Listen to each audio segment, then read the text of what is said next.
स्वयंपाकघर म्हटलं की अनेक साठवणीचे पदार्थ असतात.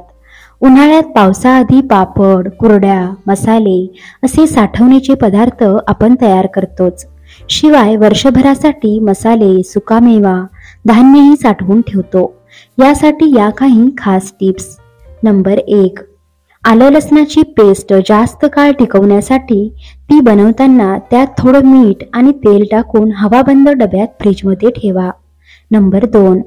वाटणाचा मसाला जास्त काळ टिकण्यासाठी तो नीट भाजून मगच वाटा आणि साठवणीच्या डब्यात वरून थोडं मीठ टाकून फ्रीजमध्ये ठेवा. नंबर 3.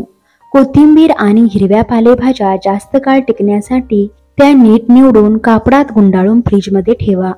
नंबर 4. साखरेत लवंग टाकल्यास तिला मुंग्या येत नाहीत. नंबर 5. मिरची जास्त काळ टिकण्यासाठी ती फ्रीजमध्ये ठेवण्यापूर्वी तिचे देठ काढून टाका. नंबर 6. सुकं खोबरं फ्रीजमध्ये अथवा तांदळाच्या डब्यात ठेवलं तर खराब होत नाही. नंबर 7.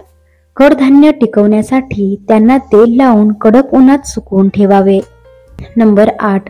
सुकामेवा टिकण्यासाठी तो थोडा रोस्ट करून बरणीत भरून ठेवावा. नंबर 9. दूध आणि दुधाचे पदार्थ खराब होऊ नये यासाठी फ्रीजच्या मागील भागात ठेवावे.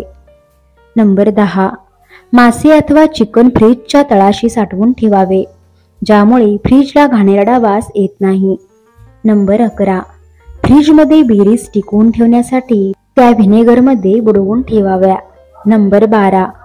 पावसाळ्यात साठवणीचे पदार्थ खराब होऊ नयेत यासाठी उन्हाळ्यात ते कडक उन्हात गरम करा. पापड, कुरड्यांना ऊन दाखवलं तर ते लवकर खराब होत नाहीत. मित्रांनो, व्हिडिओ आवडल्यास व्हिडिओला लाईक करा, शेअर करा आणि सबस्क्राईब करा. धन्यवाद.